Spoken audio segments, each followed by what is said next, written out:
Hello everyone, good morning student, learner and viewers. आज की video को आप निश्चित रूप से उन विद्यार्थियों तक ज़रूर शेयर करें जो क्लास 10th में बिहार बोर्ड से पढ़ते हैं, क्योंकि यह वीडियो काफ़ी हेल्पफुल होने वाला है उस वैसे विद्यार्थियों के लिए जो इस बार 2025 में एग्ज़ाम देने वाले हैं और इंग्लिश में अपना अच्छा स्कोर करना चाहते हैं, क्योंकि ऑब्जेक्टिव क्वेश्चन 50 मार्क्स के होते हैं और मैं इस प्रकार से आपको सॉल्यूशन दूंगा प्रत्येक अध्याय का इस चैनल के माध्यम से कि आपको जो है 50 मार्क्स आसानी से प्राप्त हो जाएंगे। क्योंकि विद्यार्थियों को दिक्कत क्या होती है कि वह जो है क्वेश्चन को अच्छी तरह से समझ नहीं पाते, इंग्लिश को पढ़ तो लेते हैं लेकिन समझ नहीं पाते, जिससे वो याद नहीं रख पाते हैं और उनको जो है बिल्कुल एग्ज़ाम में बिल्कुल दिक्कतें महसूस होती है और वो अच्छी तरह से स्कोर नहीं कर पाते हैं। लेकिन मैं आपको इस प्रकार से बताऊंगा जिससे कि आप समझेंगे और आप याद भी रख पाएंगे, क्योंकि इसी प्रकार से इस वीडियो में मैं बताने वाला हूं। तो आप लोग पहले देखें, अगर आपको समझ में आए तो इसको निश्चित रूप से शेयर करें और विद्यार्थियों तक पहुंचाएं, जिससे विद्यार्थियों को ग्रामीण लेवल के बच्चों को अच्छी तरह से हेल्प हो पाए। तो इसी उद्देश्य के साथ मैं ये वीडियो बना रहा हूँ। चलिए स्टार्ट करते हैं। आपसे आशा यही है कि आप इस वीडियो को ज़रूर शेयर करेंगे। चलिए स्टार्ट करते हैं। द पेज फॉर लिविंग, इसके लेखक हैं R.C. हचिंसन जी। जैसा कि आप बुक में भी देख सकते हैं, ये बुक है क्लास 10th का बिहार बोर्ड का, और इसके प्रथम अध्याय का आज हम लोग BBD गैस पेपर से इसका सॉल्यूशन देखने वाले हैं, क्योंकि सभी बच्चे इसी गैस पेपर से अध्ययन करते हैं और इसी गैस पेपर को अध्ययन करके वो परीक्षा में जाते हैं और अच्छा स्कोर करने के लिए। लेकिन वो उनको दिक्कत क्या होती है कि वो ये इस क्वेश्चन को समझ नहीं पाते, वो जो हम बातें कर चुके हैं। तो चलिए स्टार्ट करते हैं समझने के। क्वेश्चन नंबर 1 यहाँ से स्टार्ट होती है। Rapid movement gives U A superficial sense of, यानी तेज़ गति चलने से सतही अनुभूति होती है, इनमें से किसके जैसा, है ना। तो ये आपका प्रश्न कहने का ये मतलब हुआ, ड्रामा के जैसा कि हॉप या म्यूजिक या सिक्योरिटी। तो ऐसे प्रश्न रहे तो आप लगाएंगे यहाँ पे ड्रामा में, ठीक, क्योंकि नाटक जैसा प्रतीत होता है। तेज़ गति जब हम चलते हैं तो जिस प्रकार से तेज़ गति चलने पर एक जगह से दूसरी जगह जाते हैं तो हमारी जो है वहाँ चेंज हो जाता है, दृश्य क्या हो जाता है, चेंज हो जाता है। उसी प्रकार नाटक में भी तो होता है, कुछ ही पलों में दृश्य चेंज हो जाता है, उसी प्रकार से नाटक के जैसा प्रतीत होता है। तो ऐसे प्रश्न में टिक लगाएंगे नाटक। समझ गए होंगे, ये 2022 और 2020 के एनुअल एग्जाम में क्वेश्चन पूछा गया था, तो ये आप बिल्कुल समझ गए होंगे। नेक्स्ट क्वेश्चन बढ़ते हैं। Mental activities of our time tend to follow the pace of, हमारी समय की गतिविधियाँ हैं, आज हमारी जो समय की गतिविधियाँ हैं वो किस इनमें से कौन से चीज़ों की गति का पालन करती है, कंप्यूटर्स, एरोप्लेन्स, हॉर्सेज या मशीन्स। तो mental activities of our time tend follow the pace of machines, हमारी आज की जो मानसिक गतिविधियां हैं वो मशीनों की गति की पालन करती है। जैसा कि आप देख सकते हैं हमारे हाथ में आज मोबाइल है या जो भी चीज़ें हैं मशीनों से हम जुड़े रहते हैं, यानी कि मशीनों से हम अपना गतिविधि को मतलब आजमाते हैं, हम मशीनों का कंपटीशन देते हैं। तो हमारी मानसिक गतिविधियां जो है मशीनों की गति का पालन करती है। नेक्स्ट क्वेश्चन है। The people now think faster than people did, यानी आज का जो मनुष्य है वो पिछले कितने वर्षों पहले के मनुष्य तेज़ सोचते हैं।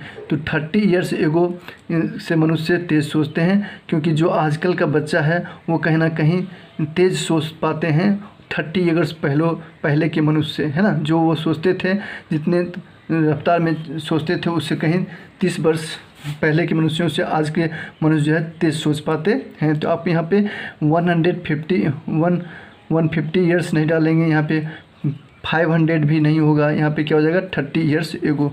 ये आप निश्चित याद रखेंगे, ये आपके एस्से में भी दिया हुआ था। तो निश्चित आगे हम लोग बढ़ते हैं। अगला क्वेश्चन है कि the author of the pace of living wants to dine in London and lunch in dash, यानी कि कहाँ लंच का डाइन इन लंदन कहने का मतलब रात का भोजन लंदन में और दिन का भोजन जो है कहाँ करते हैं, कौन, author the pace for living में, है ना। इसमें जो है जो लेखक हैं वो जो बताते हैं एस्से में, तो कहाँ बताते हैं, तो वो बताते हैं न्यूयॉर्क में। दिन का भोजन कहाँ करते हैं, न्यूयॉर्क में करना पसंद करना चाहते हैं, वो चाहते हैं कि ऐसा मेरे साथ हो। तो इस प्रकार से न्यूयॉर्क इसका हो जाएगा सही, ठीक। नेक्स्ट क्वेश्चन है, in the page for living the writer captures the agony of dash man, यानी कि जीवन की गति में किस आदमी के बारे में, किस मॉडर्न या एंशिएंट या फ्यूचर, किस आदमी के दर्द के बारे में दृष्टि डालते हैं। लेखक जो है किस आदमी के दर्द पर दृष्टि डालते हैं इस एस्से में, इस कहानी में, ठीक है। तो इसमें से कौन सा उत्तर होना चाहिए, तो इसमें से हो जाएगा आपका मॉडर्न मैन, आधुनिक आदमी के दर्द पर दृष्टि डालते हैं। तो इसमें याद रखेंगे, in the page for living the writer captures the agony of modern man. The main character the main character in the play, नाटक में मुख्य किरदार, व्हिच द ऑथर सॉ, जिसके बारे में लेखक कहते हैं कि the page for living was and dash man. तो इस द पेज फॉर लिविंग में जो नाटक में जो मुख्य किरदार है उनके बारे में क्या कहते हैं, इनमें से कौन सा होना चाहिए, कि वाज डैश मैन, वो कैसे मैन थे, एल्डरली थे या हैंडीकैप्ड थे या फिर यंग थे या फिर डायबिटिक थे। तो इसमें हो जाएगा एल्डरली मैन थे। तो यहाँ तक आप समझ गए होंगे। नेक्स्ट है 7 नंबर में, how many girls are there in the film the page for living, यानी कि जीवन की गति में इस एस्से में जो है, जो फिल्म के बारे में बताया गया है उसमें कितने लड़कियां थीं। तो आपको पता होना चाहिए, अगर आपने इस निबंध को सुने होंगे या फिर कहीं किसी वीडियो में देखे होंगे तो उसमें बताया जाता है लेखक के बारे में कि इस फिल्म में 3 लड़कियां हैं, उनकी पत्नी के द्वारा बताया जाता है ना। लेखक तो समझ ही नहीं पाते हैं, तो लेखक को उनकी पत्नी बताते हैं कि इस फिल्म में 3 लड़कियां हैं। कितने लड़कियां हैं, 3। तो इस प्रकार से 3 में टिक हो जाएगा। नेक्स्ट है, in the page for living the author says that, जीवन की गति में लेखक कहते हैं कि dash are design to test the mental speed of a person, किसी व्यक्ति के मानसिक गतिविधि की जो जाँच है किस आधार पर होती है, तो वो उसके इंटेलिजेंस टेस्ट के आधार पर होती है, बौद्धिक क्षमता के आधार पर उनकी बौद्धिक क्षमता के आधार पर उनकी मेंटल स्पीड की जांच होती है। मेंटल स्पीड के द्वारा उनकी बौद्धिक क्षमता की जांच होती है। तो इसमें होना चाहिए इंटेलिजेंस टेस्ट, ठीक है। तो इंटेलिजेंस टेस्ट की जांच होती है किस आधार पर, तो मेंटल स्पीड यानी कि उसकी मानसिक गति के आधार पर कि उसकी बौद्धिक क्षमता कितनी है, कितना वो तेज़ सोच पाता है, कितना वो तेज़ किसी को कर पाता है। इससे इस आधार पर इस जीवन की गति में बताया गया है कि वो पर्सन तेज है या फिर लो है, ठीक है। तो इस प्रकार से बताइए, इंटेलिजेंस टेस्ट हो जाएगा यहाँ पे।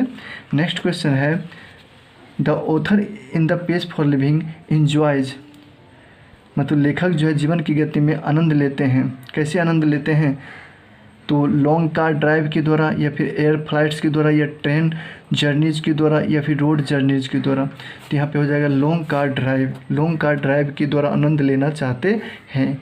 तो इस प्रकार से लॉन्ग कार ड्राइव, इसमें आंसर टिक हो जाएगा ए नंबर। नेक्स्ट क्वेश्चन है, the corn merchant was getting dash by his Neiphiu in the page for living, यानी अनाज के व्यापारी जो था वो जीवन की गति में अपने भतीजे के द्वारा पाते हैं। किस रूप में पाते हैं, तो अपने भतीजे के द्वारा ठगे पाते हैं, यानी कि इसमें हो जाएगा चीटेड, यानी कि उनके भतीजा ने उसे ठग लिया था। तो इस प्रकार से यहाँ पे होना चाहिए चीटेड, ठीक। तो वो अपने भतीजे के द्वारा ठगे हुए पाते हैं।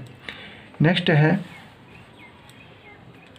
11 नंबर में 11 नंबर में ये क्वेश्चन है, in the page for living the author discuss, जीवन की गति में लेखक किस बात पर चर्चा करते हैं। डिस्कस मतलब हो गया चर्चा। तो इन सारे ऑप्शन में कौन सा होना चाहिए, तो the agony of modern man, यानी आधुनिक आदमी के दर्द पर दृष्टि डालते हैं कि आज की जो युवा है, आज की जो भी लोग हैं उनको जो है तेज़ नहीं होने के कारण, अपने मेंटल एक्टिविटीज़ को तेज़ नहीं करने के कारण उनको कितना दिक्कत का सामना करना पड़ता है। वो इन सभी बातों को जिक्र करते हैं इस एस्से में। तो ये एस्से बहुत ही शानदार है। अगर आप नहीं पढ़े हैं या फिर नहीं सुने हैं तो निश्चित रूप से इस एस्से को आप ज़रूर ट्रांसलेट इनटू हिंदी ज़रूर सुनिए। आप विद्यार्थी हो या फिर आप कोई अन्य पर्सन हो या फिर लर्नर हो, तो आप निश्चित रूप से इस एस्से को सुने। बहुत ही अच्छे ढंग से RC असिंसन जी ने इसमें बताए हैं कि आपकी जीवन की गति किस प्रकार से तेज़ होनी चाहिए। चलिए हम लोग आगे इसके क्वेश्चन को डिस्कस करते हैं। चलिए, आप लोग अगर समझ पा रहे हो निश्चित रूप से लाइक करेंगे, क्योंकि आपके लाइक देखने की वजह से ही मैं इस प्रकार का वीडियो बना पाऊँगा और इतने अच्छा से आपको explain translate into Hindi explain के साथ मैं सारे चैप्टर्स का बताऊँगा, जिससे कि आपको जो है बिल्कुल 50 नंबर आ सके आपके 10th एग्ज़ाम में। चलिए 12 नंबर क्वेश्चन कह रहा है, people nowadays think dash than ancient times. People nowadays think dash than people ancient times, यानी कि एंशियंट टाइम से आज के जो लोग हैं वो कहीं ना कहीं फास्टर हैं, फास्ट सोचते हैं, तो फास्टर में टिक हो जाएगा फास्टर। तो क्वेश्चन समझ में आ गया होगा। नेक्स्ट क्वेश्चन की ओर बढ़ते हैं। RC. Hutchinson wrote that he watched A play इन, यानी कि आर.सी. हचिंसन जी के द्वारा जो लिखा गया ये ऐसे है, ये उन्होंने कहाँ देखे थे, इस नाटक को उन्होंने कहाँ देखे थे? शिकागो में देखे थे कि डबलिन में कि नीदरलैंड में कि न्यूयॉर्क में? तो आप लोग भली भांति परिचित हैं, डबलिन में देखे थे। कहाँ देखे थे? डबलिन में। अगर आप 2-3 बार सुनेंगे तो आपको याद भी हो जाएगा डबलिन, यानी कि आप वहाँ पर अच्छी तरह से टिक कर सकते हैं। तो निश्चित रूप से इसे शेयर करें उन विद्यार्थियों के साथ जो विद्यार्थी क्लास 10th में पढ़ते हैं। चलिए नेक्स्ट क्वेश्चन है, the author finds himself in a hopeless situation when he goes to watch him। The author finds himself, यानी कि लेखक जो है स्वयं अपने आप को आशाहीन धुंध में पाते हैं, आशाहीन सिचुएशन में पाते हैं। कब पाते हैं? when he goes to watch the, जब वो क्या देखते हैं? जब वो सिनेमा देख रहे होते हैं। जब वो सिनेमा देखने जाते हैं तो अपने आप को आशाहीन धुंध में पाते हैं। इस एस्से में खुद उन्होंने बताए हैं। ठीक है, तो सिनेमा इसका टिक हो जाएगा। नेक्स्ट क्वेश्चन है, how does the writer classify himself as a thinker in the pace for living, यानी कि कहता है कि जीवन की गति में जो है राइटर लेखक जो है अपने आप को कैसे वर्णित करते हैं, कैसे थिंकर के रूप में वर्णित करते हैं। तो इसमें क्या आंसर होना चाहिए? आप लोग खुद अगर ऐसे को देखे होंगे समझेंगे तो निश्चित आपको पता होगा। तो इसमें क्या होना चाहिए? Slow thinker. वो स्लो थिंकर के रूप में अपने आप को वर्णित करते हैं, स्लो थिंकर, इसमें टिक लग जाएगा। नेक्स्ट क्वेश्चन है, इसमें टिक लगा ही हुआ है लेकिन मैं आपको मतलब कि आपको जो है ना बता रहा हूँ, जिससे कि आप हिंदी में इसको समझेंगे तो आप याद रख पाएंगे। चलिए नेक्स्ट क्वेश्चन है, where did the writer of the page for living was the play. Where did the writer the page for living was he play, यानी कि लेखक जीवन की गति के जो लेखक हैं वॉज द प्ले कहाँ देख रहे थे, नाटक कहाँ देख रहे थे? सेम क्वेश्चन आ गया। देखिए ये क्वेश्चन और आपका ये क्वेश्चन, यानी कि 13 नंबर का और ये 16 नंबर का सेम ही क्वेश्चन है। तो इसका आंसर क्या हो जाएगा? डबलिन। चलिए नेक्स्ट क्वेश्चन की ओर हम लोग बढ़ते हैं। 17 नंबर पे आ चुके हैं। The author of the story the page for living enjoyed going in A car eight, यानी कि इसमें से कितने चाल से जो है लेखक इस एस्से में जो है जाना पसंद करते हैं, कार से जाना चाहते हैं? तो आपने देखा था 19 माइल्स एन आवर। इसका बिल्कुल ये आंसर आप याद रखेंगे, 19 माइल्स एन आवर, जो कि 2019 के एनुअल एग्जाम में पूछा गया था। तो इस अध्याय से निश्चित क्वेश्चन पूछे जाते हैं, तो आप लोग निश्चित इसका तैयारी अच्छी तरह से कर लें और आप खुद से बना पाएंगे। चलिए नेक्स्ट क्वेश्चन है, the writer of the page for living belongs to the tribe of, यानी कि द पेज फॉर लिविंग यानी जीवन की गति के लेखक जो हैं अपने आप को कैसे जाति का सदस्य बताते हैं? बिलोंग्स का मतलब होता है सदस्य, यानी कैसे जाति का सदस्य बताते हैं? तो बताते हैं कि स्लो थिंकर्स, यानी कि हम धीमी सोचने वाले समूह के सदस्य हैं। तो इसमें हो जाएगा स्लो थिंकर्स। चलिए नेक्स्ट क्वेश्चन है, in the essay the page for living the corn merchant is, यानी कि कहता है कि इस जीवन की गति में जो है कौन मर्चेंट हैं, क्या है वो? तो वो हैं N anxious man, N anxious man, यानी कि चिंताओं से भरे हुए व्यक्ति हैं। तो इसमें हो जाएगा एन एंजियस मैन, याद रखेंगे। नेक्स्ट क्वेश्चन है, the page for living is written by dash, the page for living is written by dash. तो इसमें कौन सा उत्तर हो जाएगा?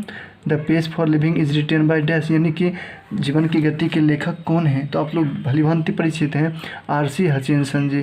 तो बिल्कुल 20 नंबर तक क्वेश्चन तक हो गया है। हम लोग अब आगे बढ़ते हैं।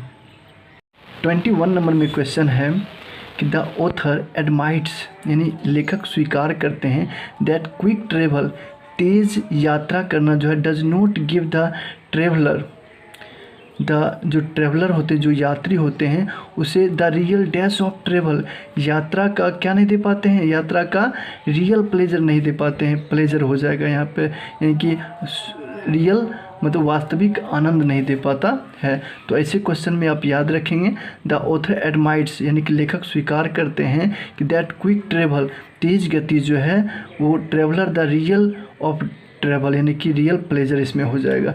नेक्स्ट क्वेश्चन है slow thinkers have disadvantage when it comes to earning a dash. Slow thinkers दिखाई आप लोगों को जरूर पड़ रहा होगा, मैंने जूम किया है। Slow thinkers have a disadvantage when it comes to earning a dash, यानी कि जो धीमी सोचने वाले होते हैं वो अपने आजीविका कमाने में, लिविंग का मतलब क्या होता है, आजीविका कमाने में भी हानि होती है, हानि उठाते हैं। कौन? जो स्लो थिंकर्स होते हैं, यानी कि वो अपने आजीविका भी चला नहीं पाते हैं। जो धीमी सोचने वाले होते हैं आज के समय में, है ना, आज के समय में वो अपना आजीविका चलाने में भी असमर्थ होते हैं। नेक्स्ट क्वेश्चन है R C. Hutchinson was dash, American novelist या ब्रिटिश नोवेलिस्ट या फ्रेंच नोवेलिस्ट या इटालियन नोवेलिस्ट। इसमें हो जाएगा ब्रिटिश नोवेलिस्ट। नेक्स्ट है when the narrator goes to cinema he finds himself in, यानी कि नरेटर यानी कि जो राइटर हैं वो अपने आप को सिनेमा देखने के क्रम में, हिमसेल्फ मतलब होता है स्वयं, स्वयं कैसे पाते हैं, वो अपने आप को कैसे पाते हैं, तो वो जो है एक होपलेस फॉग में पाता है, आशाहीन धुंध में पाता है, यानी कि वो अपनी पत्नी से पूछते हैं तभी जाकर के वो समझ पाते हैं, यानी कि वो समझ ही नहीं पाते हैं आज की फिल्म को जब वो देखते हैं। इसलिए वो कहते हैं कि आज के मनुष्य क्या हो गए हैं, फास्ट हो गए। तो इसलिए द पेस फॉर लिविंग जो है उनकी ये ऐसे भी है। नेक्स्ट है the elderly corn merchant was a man of dash, यानी कि एल्डरली कॉर्न मर्चेंट जो है मैन ऑफ क्या थे, तो एंजाइटीज, चिंताओं से भरे हुए थे, तो एंजाइटीज इसमें हो जाएगा। नेक्स्ट क्वेश्चन की ओर हम लोग बढ़ते हैं। नेक्स्ट क्वेश्चन 26 में कह रहा है the man's complaint was so gloriously irrelevant to his, क्या हो जाएगा, ऑन सिचुएशन, यानी कि आदमी की शिकायत जो है उसकी अपनी स्थिति से काफ़ी असंगत थी। इररिलेवेंट का मतलब होता है असंगत, ग्लोरियसली काफ़ी असंगत थी, बेमतलब थे। तो इस प्रकार से जो है कैसे बेमतलब थी, तो आदमी की शिकायत, उस बूढ़े व्यक्ति का शिकायत क्या था कि आज अभी हम लोग मतलब कि वो कह रहे होते हैं इसी ऐसे में अपनी पत्नी से कि अब वो हम लोगों से कहते हैं, इस नाटक में कह रहे होते हैं कि अब हम लोगों से कहते हैं, अब हमसे वो कहते हैं कि एक हवाई जहाज़ की गति जो है 1000 मील प्रति घंटे की रफ्तार से चलती है, मतलब कि हमें हवाई जहाज़ की गति में अब चलना चाहिए, वो ऐसा कहते हैं। तो ये आदमी की शिकायत थी कि वो हमसे कैसे हुई, तो बहुत तेज़ गति के बारे में हमसे कहा जा रहा है। तो ये इस प्रकार से उसकी शिकायत थी, जो कि उसकी सिचुएशन से काफ़ी बेमतलब थी, क्योंकि वो एक भुट्टे व्यापारी थे, यानी अनाज का व्यापारी था, है ना। तो बताइए वो हवाई जहाज़ की गति से का तुलना कैसे कर सकता है। तो इसीलिए ये क्वेश्चन, ये लाइन जो है बिल्कुल आपकी इंग्लिश के एस्से से दिया हुआ है। नेक्स्ट है the speaker adores the machines that hurl about at Battersea, यानी कि स्पीकर जो हैं, जो वक्ता हैं, जो नरेटर हैं, जो ये जो राइटर हैं, स्पीकर सब उन्हीं को कहते हैं। तो राइटर ऐसे मशीनों की पूजा करते हैं, एडवर्स मतलब होता है पूजा, ऐसे मशीनों की पूजा करते हैं जो उन्हें समुद्र के चारों ओर पहुंचाता हो, हर्ल मतलब होता है पहुंचाना, जो उनको समुद्र के चारों ओर पहुंचा देता हो, ऐसी मशीनों की तो वो पूजा करते हैं। तो इस पर हो जाएगा बेटरसी। तो आप लोग बिल्कुल समझ गए होंगे। अगर आप ऐसे को अगर अध्ययन कर लें तो तब इसको देखें तो और अच्छी तरह से आपको समझ में आ जाएगी। देखिए नेक्स्ट है 28 नंबर में है who did like fast travelling, who did like fast travelling, यानी कि कौन सी गति, मतलब फास्ट ट्रैवलिंग, तेज़ गति को कौन जो है इसमें लाइक करता है, पसंद करता है। इनमें से आपको ऑप्शन में से ढूंढने हैं। तो कौन था जो तेज़ गति को पसंद करता था, कॉर्न मर्चेंट था? नहीं, ये तो नहीं था। The wife of corn merchant का पत्नी था, इनको तो पता भी नहीं था ये क्या होता है तेज़ गति, है ना। तो कहने एहसास ये महसूस कर रहे थे कॉर्न मर्चेंट, लेकिन ये पसंद नहीं करते थे। लेकिन द ऑथर जो है इस ऐसे में जो खुद लेखक हैं वो तेज़ गति को पसंद करते हैं, तो इसमें हो जाएगा द ऑथर। चलिए इस क्वेश्चन को तो आप समझ गए होंगे। नेक्स्ट पढ़ते हैं the Irish get subtle truths by the most unlikely, ये जो है लाइन दिया हुआ है आपके इंग्लिश एस्से से, तो आप ऐसे जब देखेंगे तो इसका मतलब होता है कि आयरलैंड के जो लोग थे वो सूक्ष्म सत्य तक पहुंचने के लिए असाधारण तरीके अपनाते थे। अप्रोचेज हो जाएगा, अप्रोचेज मतलब होता है तरीका, यानी अनलाइकली मतलब असाधारण तरीके अपनाते थे। तो the Irish gate A subtle truths by the most unlikely approaches इसमें हो जाएगा। ठीक, तो आप लोग समझ गए होंगे। नेक्स्ट बढ़ते हैं हम लोग। 30 नंबर में है the chief character of the play was, the chief character of the play was, यानी कि नाटक के जो मुख्य किरदार थे वो कौन थे? तो वो थे एन एल्डरली कॉर्न मर्चेंट, अनाज के व्यापारी थे ना। तो ये तो आप समझ ही गए होंगे। नेक्स्ट है all the tests today are design to measure dash, यानी कि अभी की जितनी भी जांचें होती है, जितनी परीक्षाएं होती है, वो हमारे किसकी माप होती है? डिज़ाइन मतलब किस माप के मापदंड पर होती है ना। डिज़ाइन किस तरह से मापदंड होता है उनका? तो वो होता है आपके द स्पीड ऑफ माइंड, यानी कि आपके दिमाग की गति का माप होता है। कोई भी परीक्षा होता है, चाहे वो आपका कोई भी परीक्षा होता है कंपटीशन लेवल की, वो सारे आपके दिमाग की जांच होती है कि आपका दिमाग कितना स्पीड से चलता है। तो इसी प्रकार से ये लिया गया है द स्पीड ऑफ माइंड, यानी माइंड का ही तो जांचता है ना।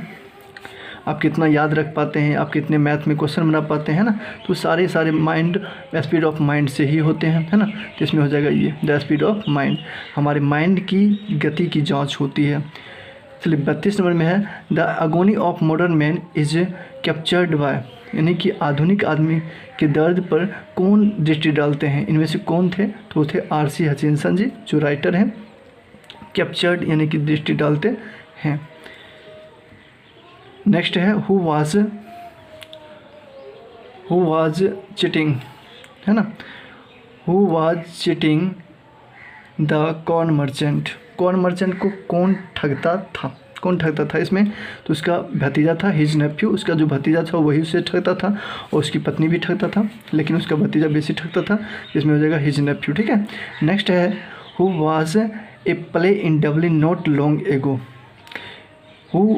Who Sao A play in Dublin not long ago, कुछ समय पहले कौन देखा था डब्लिन में नाटक?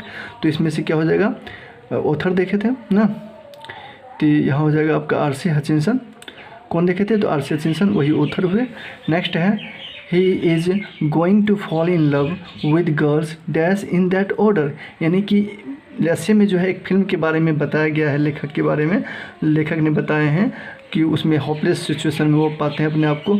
तो वो जो है अपने पत्नी से जब पूछते हैं तो उसमें 3 हीरोइन थी जो क्रम से जो है हीरो के प्यार में पड़ता है।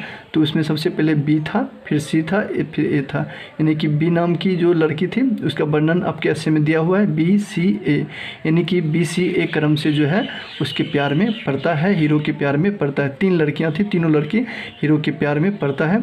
फॉल इन लव का मतलब हो गया लव, यानी कि प्यार में पड़ते हैं। तो ये इस क्रम से पड़ता है, पहले बी था, फिर सी, फिर ए। ठीक है।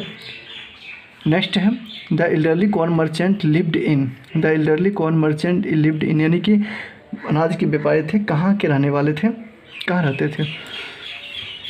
तो वो रहते थे कहाँ? The elderly corn merchant lived in, रहते थे कहाँ पे? तो रहते थे ए स्मॉल आयरिश कंट्री टाउन, यानी आयरलैंड के छोटे से शहर से थे। नेक्स्ट है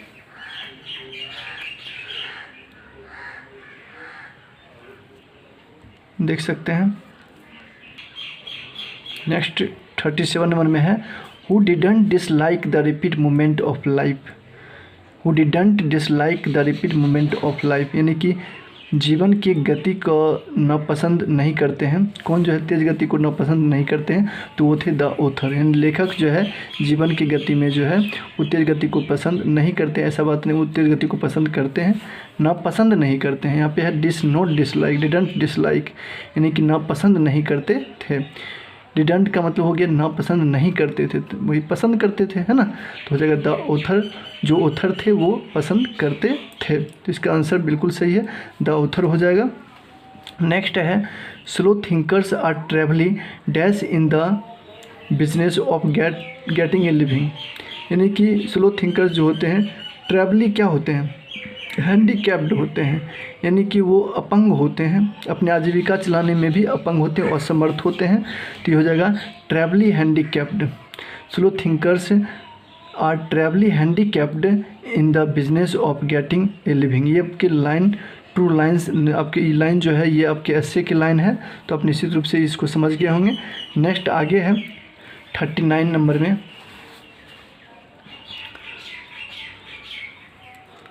देख सकते हैं कहा जा रहा है where the author saw a play in which a corn merchant was the chief character. Where the author saw a play in which a chief character was the corn merchant was the chief character. चलिए question जो है पिछले प्रकार से ही है, लेकिन इसमें थोड़ा सा घुमा कर उसी क्वेश्चन को दिया गया है। Where the author saw a play in which, यानी कि लेखक जो है नाटक कहाँ देख रहे थे, लेखक नाटक कहाँ देख रहे थे। विच ए कॉर्न मर्चेंट, जिसमें जो है कॉर्न मर्चेंट अनाज का जो व्यापारी था, वाज द चीफ कैरेक्टर, जिसमें अनाज का व्यापारी मुख्य किरदार था, वो नाटक वो कहाँ देख रहे थे। तो बात तो वही है, तो वो नाटक देख रहे थे डबलिन में, तो डबलिन इसका आंसर हो जाएगा। नेक्स्ट है to dine in London and lunch in New York next day seems to the narrator.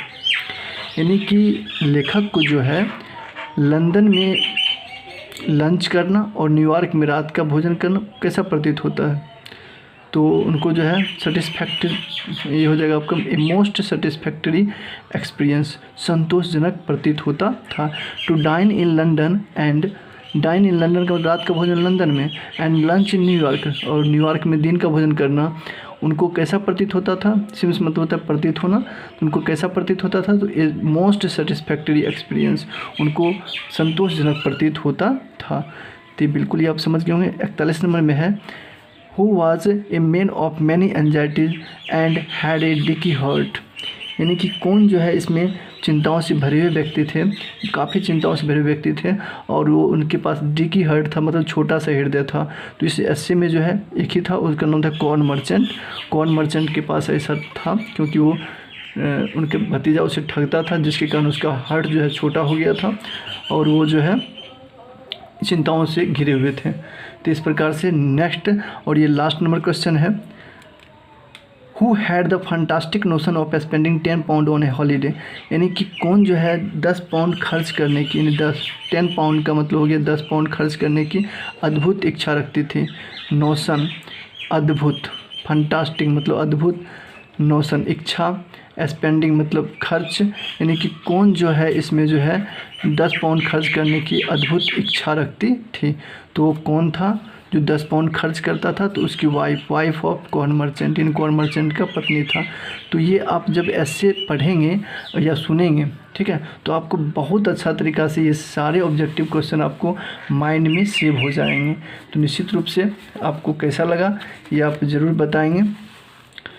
फिर मिलते हैं नेक्स्ट अध्याय में इसी तरह से आपको लेकर के सारे क्वेश्चन को आपको कैसा लगा निश्चित रूप से बताएंगे कमेंट में करके। मेरा ये प्रयास। Thank you, all the best, have a nice day. फिर मिलते हैं।